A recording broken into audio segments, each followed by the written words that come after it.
Hello, friends. We are in the home stretch of the NBA season. The battles are getting hotter and the stakes are getting higher. And there's no shortage of action and big games to get in on and win some cash. So shout out to our partners at DraftKings who are bringing you a brand new way to play daily fantasy sports. They've got Pick 6. So all new customers get a 100% deposit bonus up to $100 in Pick 6 credits. You just pick 2 to 6 players and choose if they're going to have more or less of a stat. Track your lineup, compete against others for a shot at huge cash prizes.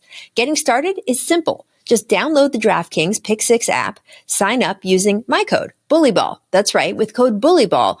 All new customers get a 100% deposit bonus up to $100 in Pick 6 credits. That's code BULLYBALL only on DraftKings Pick 6. The crown is yours.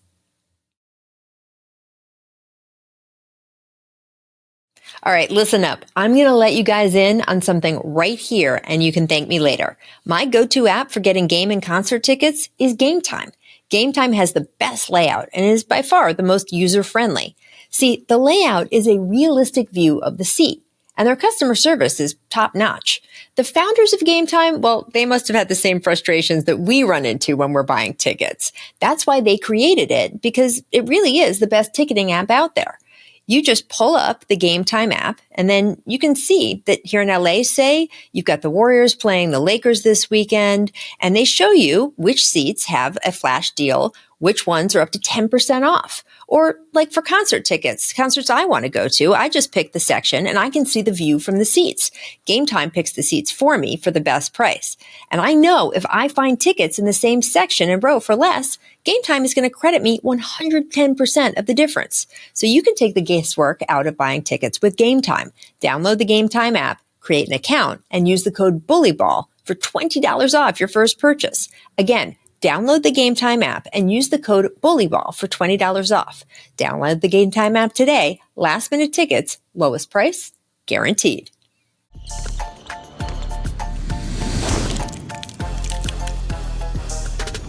Welcome to Bully Ball, presented by DraftKings. I'm Rachel Nichols, as always, Mr. DeMarcus Cousins. And we have to talk about a loss. We've had, Boogie, a death in the family. Sorry to bring up something so serious, but your plant behind you is gone, and I'm feeling very, very alone right now.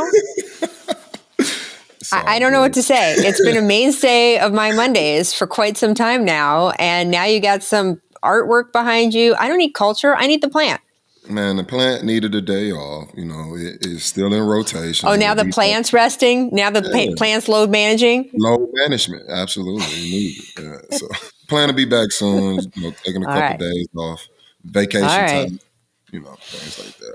All right. It gave me a scare this morning. I'm not going to lie. All right. We got to talk about the big weekend here in LA. The Lakers getting 2 big wins over the weekend, beat the Bucks, beat the Wolves. This was considered a huge test for them. The win over the Bucks was, of course, without LeBron. D'Lo exploded 44 points. And then when LeBron came back on Sunday, he had a 29-8-9 line and nobody even noticed because Anthony Davis was ridiculous. He had literally a historic night, including 7 steals versus the Wolves. Now, to me, the Bucks victory was actually more impressive because the team did it without LeBron. And when they won and when AD had that amazing night, well, he did it without Cat or Gobert in the lineup. In fact, they had 4 regular players missing due to injury. So I'm giving the Bucks win a little more credit, but I still think it was a big deal for them this weekend. What do you think the Lakers are learning about themselves as they rack these wins up? I think the Lakers already know that they're a team good enough and capable of beating any of the top teams, basically any team in the NBA. But from what I've seen from this Lakers team is they're, to put it in a nutshell, this is a good, inconsistent team. And what I mean by that is obviously they can win on any given night and they can lose on any given night. If I was a gambler, I would definitely be very, very stressed out dealing with the Lakers because you never know what team you're getting. But for me, it's I go back to the beginning of the year in the offseason when we started talking about this Lakers team, and it was all praise. You know what I mean? It was, they put an incredible roster together. They have all the talent. all of these things, and we're now at this point in the season, they're 10th in the West. They've beat some very, very good teams this season, and they've lost to horrible teams this season. So I think the excuses are done for this Lakers team. In a nutshell, they're a very inconsistent team. These are the results of an inconsistent team. And I don't think they'll find the success that they're looking for until they find a way to be consistent. And that's the difference between good teams and bad teams. So if I'm a playoff team and, seasons coming to that point where, we end up playing a playing team, I'm scared shitless because, like I said, you don't know what team you're getting. And that's nerve-wracking for either side, the opponent or being a Laker. You don't know what team's showing up. So I feel like as long as you have, that type of issue in that locker room or with this team, these are the same results you're going to get over and over and over again. No, that's a great point, especially in the playoffs where things just get so much tighter. During a 7-game series, you can't just have one great night. All of that's true. I did think that the win over Milwaukee, of course, we said, it gave the other players confidence. They can win without LeBron, and that's great. But to me, what was most important is it gave LeBron confidence, right? You have seen him not trust his teammates at times over this season. And sometimes he's had very good reason to feel that way. And that win showed him, hey, I can trust these guys. If I have to sit out, if I have to take a break during a game, if it's a big moment, I can make the pass that I'm conditioned and want to make. Like, I think that was a big deal to the overall, what they learned about themselves or team chemistry thing. But I don't know. I heard Anthony Davis say again after the game that the game on Sunday that, we can beat anyone. We just got to get in, that sort of thing. We've heard him say a version of that before. I still would put my money on Denver in a 7-game series. That is just how I feel about how good Nikola Jokic is. And then if they were somehow able to get past Denver, I would put my money on, if it's the Celtics and they play the way we've been seeing them play, I'd put my money on them. That doesn't mean the Lakers can't win the title. It just means it would be an upset. And I think that inconsistency, Boogie, is the reason why. Right. For sure. I want to talk about the flip side of the Wolves, though, because that Towns injury definitely impacting the Timberwolves. They've lost 2 in a row. They've now fallen down into the 3 spot. Remember, they were sitting at 1 for a lot of this big chunk of the season. They're only 1 game up on the Clippers. The strength of schedule is 15th, so right in the middle of the league. Cat has that knee injury. It's a meniscus tear. Having surgery on it. He's going to be reevaluated in a month. They hope that he's back, toward the beginning of the playoffs. I don't know. There's an argument that they shouldn't be fighting to stay in that 3 or get up to the 2 because, as you said, these play-in teams could be pretty dangerous. Is there an argument that they actually want to let the Clippers overtake them and they go to the 4-5?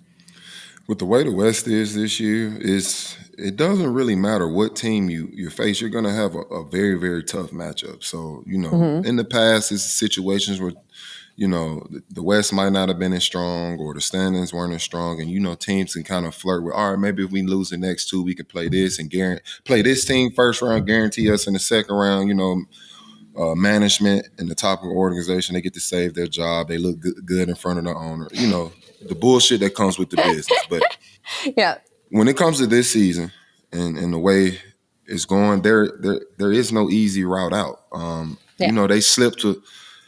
Minnesota slips to 4th and they face New Orleans. Like, that isn't a pushover series. Like, New Orleans is a very, very good team. They've been good for most of the year. They had, some things they had to figure out, in that locker room, dealing with Zion early in the year. He wasn't happy. Those things aren't the issues at hand now. This team is past that. They've been playing well for most of the year. And, their stars are being stars. So that's not an easy matchup either. So I think when it comes to the Wolves, they just need to play this thing out the way it's going to play out, allow guys to step up, gain their confidence. You really don't know how this injury is going to go with Karl Anthony Towns. You can't bank on him coming back playing the same way he was playing before. No. This isn't a finger injury. This isn't a rolled ankle or anything like that. This is a serious injury. It's going to take some time. And on top of that, this isn't like a guard where you can throw them out there and they can, dribble up a few times and find that rhythm. This is a big man. So it's a different type rhythm when it comes to a big coming back to the game anyway. So it's a lot of things at stake, for this Minnesota team. So I think with them. You continue to build confidence with, the guys behind Karl Anthony Towns. You have a very, very talented guy, Naj Reid, who could easily step in and not be Karl Anthony Towns, but be the best version of himself. He's that good of a player to do so. One of the more underrated bigs in the league, and it's not because, he's not getting the credit or recognition he deserves. It's just the fact that he's playing under a more seasoned big with Karl Anthony Towns. But him alone, the talent is through the roof. He has all the capabilities of being a starter in this league and actually producing at a high rate. So you fill him in that void while he's missing, and you build his confidence. Whatever happens from that, it could, move on to the playoffs, and you never know what that guy can become from that confidence he gained in regular season in the playoffs. He could be the X factor that helping y'all reach the finals. You know what I mean? So, like I said, I feel like you just continue to play this thing out, build your guys' confidence up. And once Towns is ready to go, you try to bring him in with the group and, keep things moving forward. So, as far as trying to, pick and choose where to go in the standings, I don't think this is the season to do that because the West is so strong and so talented this season. I think it's a great point. And also about the Pelicans, by the way, they've been playing fire basketball for this last, 3 weeks or so. I don't know why more people aren't paying attention to them, but I think that they are going to, if they stay this hot, they are going to be something to contend with when the playoffs come around. And your point about Naz Reid is so good too, because the Wolves, if they can get their rhythm back, and it hasn't been the best road trip for them, of course, but it's understandable. They're adjusting. Karl Anthony Towns was such a big part of that team. And I think they're still adjusting to how that chemistry is working on the floor, how everything's going to go. I still wouldn't want to face them early, especially the thing about some of the teams in the West that are still very strong. They're smaller. And I just think we're seeing right now, the game keeps evolving in one way. It's a guards league. It's a big man's league. It goes back and forth. But we are seeing that in the West this season, the teams with more length tend to beat the teams with less. I mean, that's just sort of what's happened. Oklahoma City's had a bunch of great wins. They're obviously a smaller team. But when it comes to the big time matchups, like we saw with the Lakers last week, the length bothers them. So I just think the Wolves are still in it. But to your point, they don't want to see the Pelicans either. And I don't know. I mean, there's no good matchup, right? There's no we want to avoid this to get that. Mm-hmm. There is no good matchup. It's a challenge on a nightly basis in the West. Yeah, for sure. And, the Warriors are a big question mark still right now, too. I always say any game Steph Curry's in, I feel like they've got a shot. So if they're in a play-in situation and they got to play one game against another team, even if it's the Lakers with the way they've been rolling, Steph Curry always has a chance to take over and win a game. But he's not there right now. He has a sprained right ankle, going to be reevaluated on Tuesday. The MRI results didn't show anything major, which is great, but still definitely just something to sort of keep in mind. They're 5 games ahead of Houston for the final play-in spot, so I'm not that worried that they're going to fall out of the play-in, but I know they would like to advance, right? And they had the 8th easiest schedule, so I think they were looking to climb their way up in the West. I don't know. Which injury do you think is a bigger deal, the Curry injury or the Towns injury? I would say the Towns injury, and the reason is, his is a tear. His does require surgery. And, when it comes to Steph and his injury, it's an ankle injury, a rolled ankle. That's one of the more common injuries in this game, something to easily bounce back from. It's not as effective on your body or your performance returning back. And the timetables are just way different. Obviously, Steph's injury would be a shorter length of time when it comes to returning. And Karl Anthony Towns, we're talking a month plus. Like a month is at best. You know what I mean? And it's reevaluated in a month. Right. And usually when they tell you, 6 to 8 months, it's usually around 8 to 9 months before you're actually healed and ready to go. So, I think the Timberwolves definitely have an issue on their hands. I don't think it's the worst situation, but it's an issue that they have to deal with and figure out. And as far as the Warriors, I mean, they're in 10th place. They may or may not make the play-in. I think they'll make the play-in. They're pretty ahead of Houston, but yeah, I don't know. I don't know if they're getting out of it. This team just hasn't been the Warriors of old, and that's okay. Yeah. They've dominated for a decade. Father time is real. injuries, age. It's a mix of things. This Warriors team just isn't the same Warriors team. So this Minnesota team is full of youth, full of potential. So I'm leaning with Minnesota for sure. Well, look, the Warriors had a lot of unexpected, or a lot of transitions to make this season, right? Like the sort of older players making room for these younger players that have come up and really played well. Clay sort of, really struggling for the first half of the season and then accepting a bench role and actually thriving in it. Draymond, as we know, had a bunch of issues that got him off the court, suspension stuff. So that was something that they had to navigate around. So I just don't think we've seen the Warriors be the Warriors. And there's been reasons for that. And maybe, if they can keep it solid and Curry comes back soon for the next month, they'll be great. But I agree with you. I think it's been a rocky thing. And it's hard to go back to consistency. It's hard to build it when you haven't had it all season. Right. Is there a matchup in this West? We're looking at the standings right now. Is there a matchup in the West where you're just like, man, that's what I want to see, whether the way they're positioned now or if someone, shifts up one place or two? I think it's going to be a complete gauntlet in this Western Conference series. May the best team win. I'm just excited for good basketball, good competitive basketball. And I think we're going to get that with this playoffs this year. There is no guarantee to come out the West. I mean, obviously you could say Denver because they are the defending champs, but everybody's gotten so much better this year. Like, I don't think Denver necessarily got better after they won a championship. They are still a very, very good team. They have all the chance in the world to, repeat. But as far as just making roster moves and getting better on paper, I don't think they did that this past offseason. But like I said, everybody in the West did. So it's going to be a gauntlet this playoff series, and I'm excited for good basketball. Yeah. I mean, you could hurt me a bunch. I still think that Denver is the team to beat in the West, but it doesn't mean that someone can't beat them.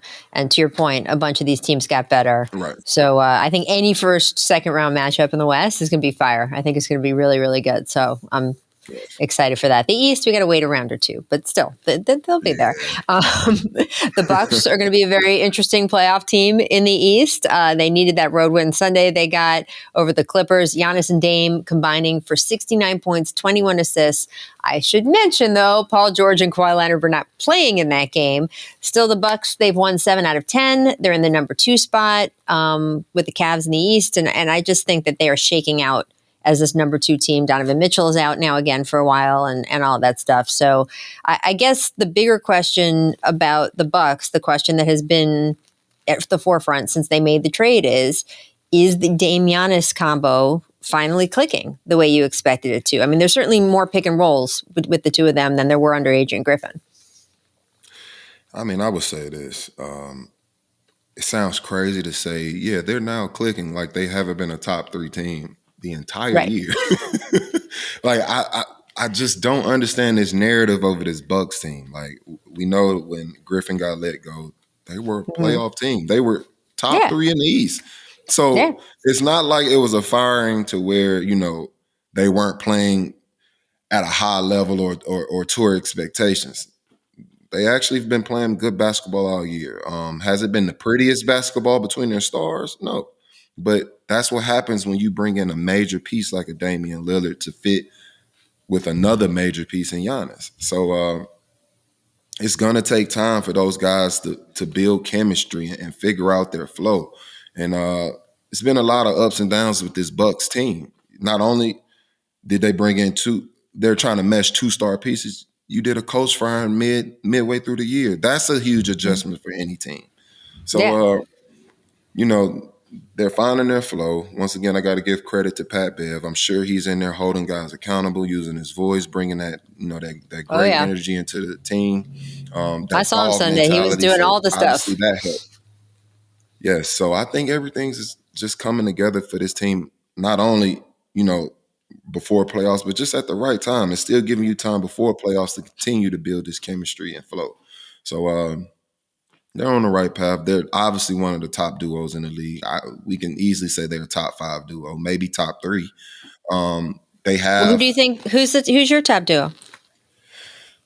I mean, the best team in the NBA is the Boston Celtics. You gotta look at Tatum and Jaylen Brown. Like, you can't overlook those young guys. You put them over LeBron and AD, Jokic and Murray. Absolutely. They have the best team. They have the best record and team in the NBA. You have to. Like, you can't overlook those guys. No matter if the numbers are good enough for you or not. That duo and what they're doing on a nightly basis, it shows. So I think Dame and Giannis are a top 5, top 3 duo. And like I said, they're just clicking at the right time. And I'm ready to see what they can do in the playoffs. Yeah. It'll be interesting. Certainly Dame and Giannis feel more comfortable with each other when you're around them. And I just think Doc has unlocked some basic stuff. And that's not an insult to Adrian Griffin. It's just first time head coach with a team that was not a bunch of young guys. And so you had veteran guys who are used to veteran coaches who sort of accept the basics and know how to handle all that stuff. And Griff was still learning them, as was expected his first year, but it just wasn't the right fit. And you've seen Doc just make things a little bit simpler in terms of taking advantage of that duo. I think their defense, 100%. I think their defense is still looking really good. That's going to be very important, especially against Jaylen Brown and Jason Tatum. And we'll see if they can give the Celtics a little run here in the East. It'll be pretty interesting. I don't know. All right, Boogie, it's time for my newly favorite segment of the pod here. 2 truths and a lie. We have 3 stats. I want to know if you can pick them out. Here we go. You ready? We're going to do better than last. We're going to do better than by the way, have not talked to the producers about this at all. So okay. I am looking at these as you are. And I predict we will do better as a duo than we did last week. So here we go. Number 1, Nikola Jokic has the second most triple doubles this season. Mm-hmm. Stat number 2, Grayson Allen leads the league in 3-point percentage. Number 3, the Nuggets lead the league in assists per game. What do you got? What's the lie of those 3?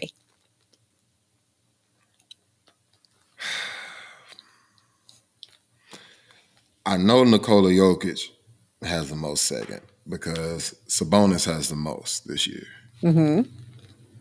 Okay.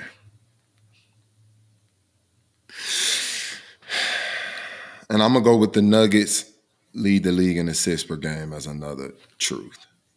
Okay. Grayson Allen is the lie? Okay, so again, I haven't spoken to anyone, but I will say this. I learned the other day that Grayson Allen, in fact, leads the league in 3-point percentage because his shooting coach, that guy Lethal Shooter on Instagram, by the way, DC kid, love that. He was bragging about Grayson, his client, being the 3-point shooter. So I would have said the exact same thing, but I just met his shooting coach the other day. So I knew that was. I'd say the Nuggets is a lie. Is that right, Nate? Wow. There you go. Okay. Yeah, I know. We gotta give Grayson his props. I did not, frankly. GA, man. That's dope. Yeah. Bro. I like that. Yeah. So there you go. We still did better than we did last week. I'm just saying. All right. I'll take that bet presented by DraftKings. I want to look at some of the teams' odds to be in the play-in, right? So make it, stay in it, whatever, to be in the play-in. And it's really all over the board. The Warriors the odds are minus 2,500. The Lakers minus 1,100. Because, by the way, this also takes into account if they jump up, right? It's not just falling out of the play-in. It's that if they jump up and they're not in the play-in. The Suns only at minus 200. Mavs minus 360, Kings plus 115, Pelicans plus 205, and the Timberwolves plus 1,800 to end up in the play-in, which I guess is a good value bet, but they would really have to struggle over the next month for that to happen. I'm not even sure the math is, I guess it's possible. DraftKings would not steer us wrong, but I think that's tough. Boogie, which bet would you take? At which odds? What do you think? You know what, Rach? The way this West is going, like, it's hard to bet on anything because nothing has been consistent in the West. Like, it's just been a dogfight all year. The rankings flip all year. I'm not even confident in saying the Lakers will be a play-in team because, like I said, they're so inconsistent. They might actually just start playing great basketball down the stretch and end up being a 5th or 6th seed. Like, right. And the same thing can go for the Warriors if, Steph returns from injury. This really sucks. Okay. All right. Let's lock in. You can here. not All bet. right. You can pick not to bet this week. You know what? I think I'm gonna take the safe route and sit this one out, Rach. All right, I don't want to take anybody's money. I don't want anybody to listen to me and actually go do this shit and lose money. Like it's just too hard with the way these teams are like half a game. I don't know. We got to hit doom scroll real quick because this is interesting. The NCAA men's NIL $1 million tournament is coming this fall. Yet another thing, Boogie, you did not have when you played. It is the first of its kind men's college basketball tournament. It will offer more than $2 million in name, image, and likeness deals to participating teams. And teams get $1 million just for participating, and another $1 million is awarded to the winner. The tournament's called the Players Era. It's going to have 8 teams this fall. It's going to eventually get up to 16 teams. I don't know. It's going to be played in Vegas where you live. What do you make of all this? They're playing for money, literally. Man, if the players and the team is, getting $1 million and the winner of it gets $2 million, it just makes my mind wonder what the NCAA gets. I feel like this is, I think it's good for, the game. Obviously, it was the sample size we got from the NBA with their in-season tournament. It was great. It worked out well for the fans. It worked out well for the players. And most importantly, it worked out well for the sport. We got the good, competitive nature that we wanted, early on in the season. So I'm not against any in-season tournaments. So I understand that. And I can admit, in the beginning, I thought it was bullshit. But it worked out well. I was totally wrong, and I'm okay with that. So I could see why, college is now trying to bring that to it. But, at the end of the day, I think this is more so for, the NCAA to find other ways of making more money off of these kids. And at least they're getting something. Yeah, I mean, when you played, you got nothing. I mean, $1 to $2 million, that should easily be 5, 10, like to the school and to the players. Like it, because like I said, if they're offering $1 to $2 million in the tournament, that means they're making a lot. Yeah, we don't even know what the numbers really are when it comes to what's being brought in. So off rip, the initial, offer is $1 to $2 million. They're easily making 100, 200 million off this tournament. So that's more so where my issue is. If it's really about, giving these kids the money that they deserve and you're not trying to, slave them out and find other ways of making more money off these college kids. Yeah. Finding other ways to exploit them. Let's raise that 100%. Pot up. Let's raise that pot up because any person that's done business, if the first initial offer is $1 to $2 million, that's bullshit. Like let's push that number up, buddy. But yeah, things as far have as changed. the sport, I think it's dope. I think the fans will enjoy it. I think the kids will enjoy playing the game. But let's just get that business part right. I'm all for the business, but let's make sure business is business for everybody. Yeah, I totally agree. I think you're right about the amount of money and who's getting what. I do think the fact that it will have tangible stakes makes this an interesting tournament, right? The fact that sort of we see what these kids are playing for. I think for some college kids, a piece of $1 million is still a big deal. A piece of $2 million is still a big deal. So not the players that are earning the top NIL deals, but some of the other players. So I think it'll be interesting. And by the way, that's in the fall. I got to get to March Madness a little bit first because on the women's side, did you see what happened over the weekend in the SEC? I did. LSU and South Carolina, things got nasty. We had a bench clearing brawl, suspensions all over the place. What did you make of all of that? And how did it get you fired up for the next month or so? Well, first of all, I just want to say shout out to women's basketball in general. Y'all are, beating the narrative. Y'all are going against the odds. Women's basketball is at an all-time high right now, and I love that for them. I actually, and it's sick to say, I actually get more of an enjoyment watching these women compete compared to the men because I don't think there's anything wrong with that. I think it's a more entertaining product right now. Sport, but it's just these women, they play the game the right way. They compete the right way. I'm all for having emotions in the game. I think it makes emotion and passion in the game. It makes the game that much more entertaining. It makes it to where I want to watch it that much more. And I think, from Angel Reese, Caitlin Clark, Juju, even on at the professional level when it comes to the aces and, just being Mm-hmm. as dominant as they are, having the Mm-hmm. charisma and personalities they have on that team. Even Oh yeah. it's one thing to enjoy watching them play, but just to see them interact with one another on a daily Mm-hmm. basis or in the locker room or, just their team camaraderie in general. It's great for the sport and it's great for fans. So I think these women are doing an incredible job with pushing their leagues and their sports. And like I said, I think women's sports is at an all-time high, and I'm definitely a huge fan. And I think when it comes to March Madness and what we're receiving right now and just in conference play, it's going to be electric come March. So I'm excited for this, and this is great for women's sports. Absolutely. Yeah, totally. And look, it's the playing style, which is really entertaining. It's the fact that these women stay in school for longer. They're not one and out and one and done typically. And I think that's because there's more money, frankly, in college basketball now than there is in the pro level for a lot of these women, top stars. But that creates feelings like you had over the weekend with, in the SEC tournament, because Kim Mulkey has not beaten Dawn Staley since she got to LSU. And that is something that these teams feel. Angel Reese feels it. The players on the teams feel it. And that only happens when you have consistent players being involved in this rivalry over 2-3 years. I mean, 4 years, like this is a big deal. So you get those emotions. And I actually, I'm not trying to condone violence here, but just a little bit. But I loved it. I love seeing it come out the way it did, a little bit, coming out the way it did. Because look, I just think that fieriness, that grittiness, that teams trying to win at all costs, that is something that we love about professional sports.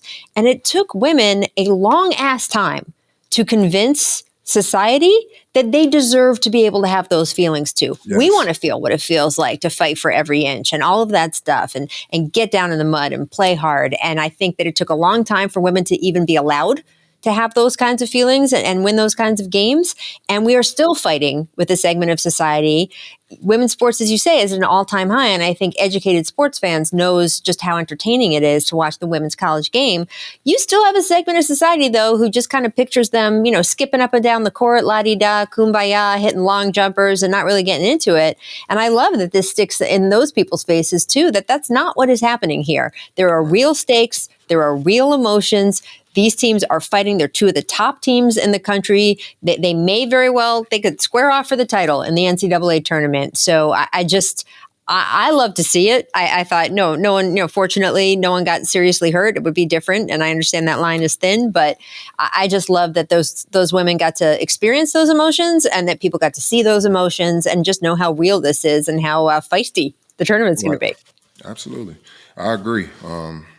I think passion and emotions are a huge part of any sport. I think that helps you get the best out of the competitor, the athlete, all of the above. So I've obviously we know how I played in my career. I played with a lot of emotion, a lot of passion, and No. it's something that's slowly trying to be pushed out of the game, and then we complain about not having that competitive edge.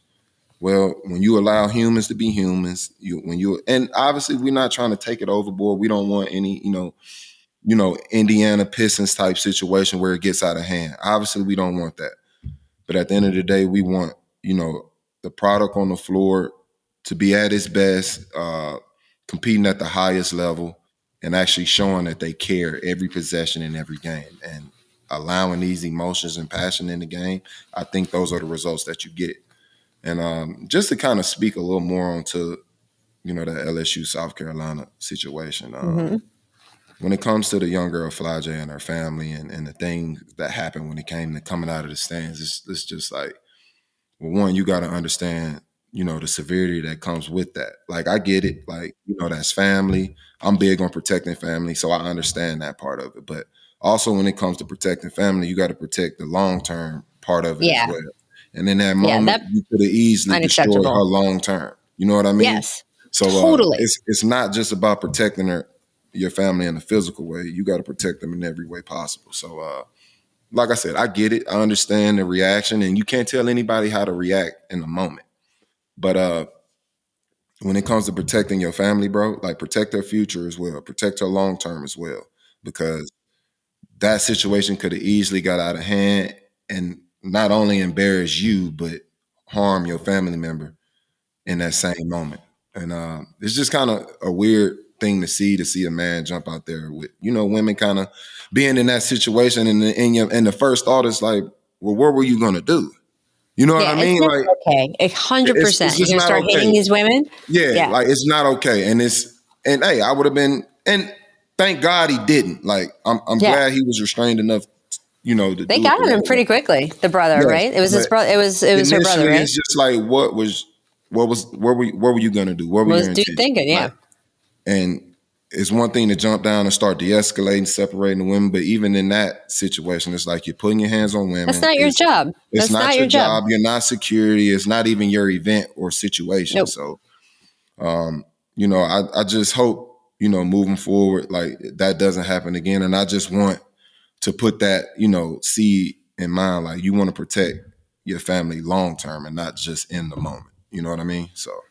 Yeah, it's never okay. It just isn't. It's never okay. It's not your job. They'll be fine. Right. Let everyone who's in charge of making things safe make it safe. I want to ask you, Boog, before March Madness gets going for real, what's the thing that just sort of sticks with you the most from that experience?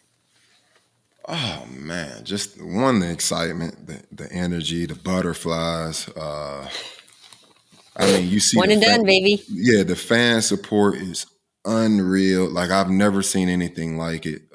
Every possession matters. I think college will always be electric, especially around this time of year, because it is a one game elimination. So in sports, that's always fun. It can go either way. The teams that's supposed to win could easily lose because it could easily be a bad night. We were in that situation in college. You know what I mean? So that's what makes college sports so great, so exciting. And I mean, like I said, any given day it could be a loss or a win. So you have to leave it all on the floor. It's not really time to be upset about one play in particular, because the game continues to go. The next possession could be just as important as that previous one. So, oh man, the game is like this. It's moving fast. Everything is fast. Um, it's fun, man. It's a lot of fun, especially as an athlete. And like I said, this is one of the most exciting times of the year, and I can't wait for it. But my prediction, Kentucky going all the way, and I don't want to Oh, hear really? anything I'm else. shocked. I'm shocked to hear you say that. I bet you are. Yeah, you surprise me every day, Boogie. First no plant, and now this. Kentucky I don't even know all what the to way. think. We got Reed Shepard doing his thing. We got Rob Dillingham doing his thing. DJ Wagner, Justin. We got an incredible squad this year. My young boys is doing their thing, so I'm super excited for it. And Cal gonna shut a lot of people up this year. We taking it home this year. I'm guaranteeing. You heard it All here right. first.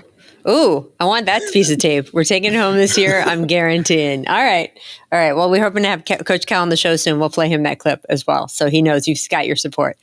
Oh, Cal, no, I got his back forever and always, man. Forever and always. Well, I know you got a Joe Mazzulla story, right, from back then? I do, unfortunately. It's not one of my favorite stories to tell, but I got to give Joe his credit. We lost to his college team in the Elite Eight, my freshman year of college. Man, I just feel foolish even saying this, but Joe Mazzulla was actually guarding me in the back of the 1-3-1. He's smaller than you. You know that, right? Very, very. And, their game plan worked. I think we shot like 1 for 20 behind it. It was something just awful. Like, we had an awful night behind the arc. And, fast forward till now, come to find out, Joe actually suggested this to Bob Huggins. He's coaching already. And it makes me even more sick to my stomach that not only did he make it work, he came up with it. Oh man, but that's credit to Joe, his mind. Obviously, he was a head coach in the making. Goes to his legend even more. I think that's an incredible story. I never knew that part of it. So, shout out to Joe Mazzulla. He had an incredible college career, and now he's having an incredible professional career. So shout out to him, and I'm gonna forever hold that grudge though. When we see each other in person, you're definitely getting the side eye, and I might even make sure I had the sneakers on me so we can line it up right there. You know what I mean? All right. I'm rolling the ball out. I want to see you get a stop right now, Joe. But no, shout out to Joe, man, and I wish you much more success, bro, for sure. Yeah. I was actually one of the March Madness sideline reporters during their run and later and a little later, and he was great. He was so much fun to talk to, and he just had a great mind. Even then, he always came up with interesting stuff. And when he became the Celtics coach, when I saw him for this time, he's like, "Oh, Rachel, you remember us? Those years ago?" I was like, "Oh yeah, here you go." But he left such an impression, so I guess he left an impression on you too. We won't talk about that more, but A forced impression. Yeah. A forced impression. Yes. Forced impression. Hey, everyone out there, you can catch all the episodes of Bully Ball on the DraftKings Network. We're also on the All the Smoke Productions YouTube channel. You can go back and see our old episodes there if you want. You can listen to us, of course, wherever you get your podcasts. That's what I do, as I listen to everyone in the car. So if you're listening to us in the car, we thank you. Please go rate and review us on your podcast network, and we will catch you next week.